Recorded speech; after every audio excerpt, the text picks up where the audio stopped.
One of the most essential things that the initiate, the seeker, the devotee can bring into a much fuller appreciation of awareness is the sacred art of non-attachment. And so this Rishi, this master of sacred knowledge, would simply say to you, stop chasing the tail of the monkey. And so imagine yourself in the midst of what might be your normalcy of any given day or week or month. And I want you to frame a picture in your mind, if you will. Indulge me, if you will. And begin to envision that not only are you chasing a monkey to and fro, you are chasing the tail of a monkey. And if you've ever seen a monkey switch, switch, switch its tail, flick and switch its tail. Some of you are smiling, some of you are laughing, yes. So close your eyes just for a moment. And imagine, picture yourself engaging the futility of trying to catch the tail of a monkey. Go ahead, give it a try. I think I've made my point rather quickly, have I not? And so the nature of non-attachment, particularly at the beginning of the path, and even what I consider to be the intermediate level of awakening, which for many is considered not the awakening of the novice or even the disciple, but the awakening of the adept. Still, non-attachment, the deep, deep, deep severing of the ties, the deep inner renunciation has yet to occur. And the problem with an adept who is creating illumination and is understanding sacred knowledge and is stepping forward into the sacred art of co-creation and divine partnership, but who has not resolved the decision, the great decision, to sever the ties with worldly attachments. If you prolong, if you neglect, if you forgo addressing attachment, there will be a world of pain to pay, dear ones. Because the attachments and the repercussions that they cause will become magnified. This is because the light of your soul will not have it any other way. And the light of your soul is going to create those tests where the house comes crashing down and everything that you have built upon the sands of illusion, the shifting sands of attachment to temporal things, to worldly things, comes crashing down. And so to live in the world but not of the world, one must have material accoutrement.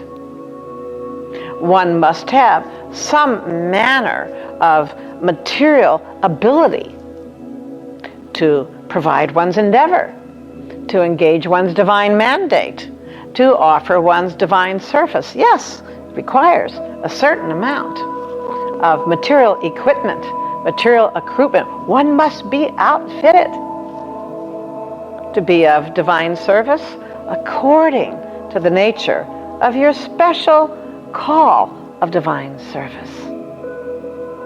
So do you see that the world of attachment must be clear to you?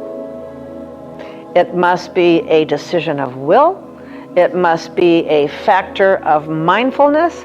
It must be an opening of the heart. whereby you finally give yourself the mercy of letting go. Of letting go. I have watched those who were attached to non-attachment, and if you will, the convolution of the mind, who begins to conjure superiority. Oh, see me, I'm non-materialistic. And a religion is made out of being non-materialistic, to the point that that too becomes yet another separation. So all attachment creates a facade, dear ones. All attachment creates elemental, astral water between yourself and the great fire of awakening. That fierce fire that opens the gateways of enlightenment. And so attachment is the desire that is based upon the belief of not having. Do you understand what I am saying? All desire is rooted in the belief of not having. It is where the fear of lack begins and the roots begin to grow in your mind. And all through your brain function, the mind becomes oriented in the grasping for what it thinks it does not have, or the pushing away of that thing or that fear or that harm or that obstacle. It pushes away. And so the grasping and the pushing away, the grasping and the pushing away does what? It keeps you on the monkey wheel of attachment. It keeps you chasing that flicking tail of the monkey, but you can never, ever, ever catch it. And were you to catch the tail of the monkey, what would you have in any case? What would it truly bestow unto you? So does the emptiness of non-attachment, dear ones. The giving of all, the surrendering of everything unto divine service, under the altar of your own divinity. That the ideals, the principle, the function, the practicum of non-attachment truly becomes a tool of transformation. So the moment it crosses the mind screen, the moment it causes a rift in your emotion, the moment it causes an addiction of physical reaction, that is when you go, aha, there it is. Ah, withdraw, withdraw, withdraw, withdraw from it. Pause. And understand the deep teaching. The deep teaching. That desire is the mother of all suffering. Desire is the mother of all strife and discord. The desire that imagines the desire is necessary. Do you see? So take it in.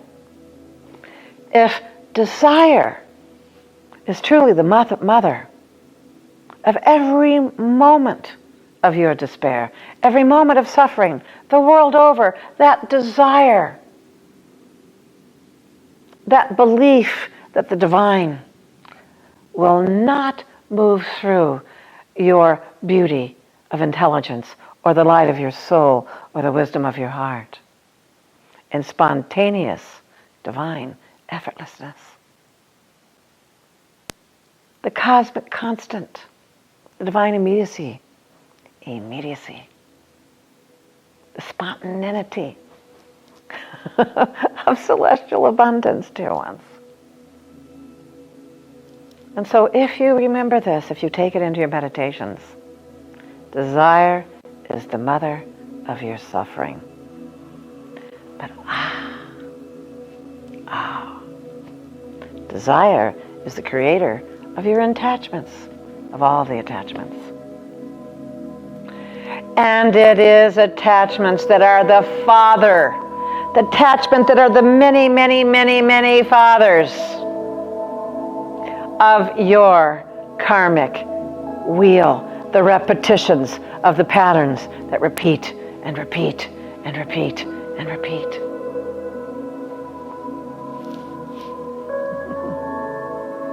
That repetition of the same patterns that drive you star crazy. And so understand, dear ones, desire is the mother of your suffering. Attachments are the many fathers of the repetitions of your karmic patterns. One mother, many fathers. And what does this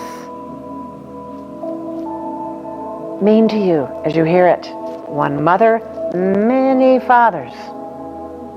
So you begin to understand that when there is fidelity, true union with the divine, there is no purpose for desire.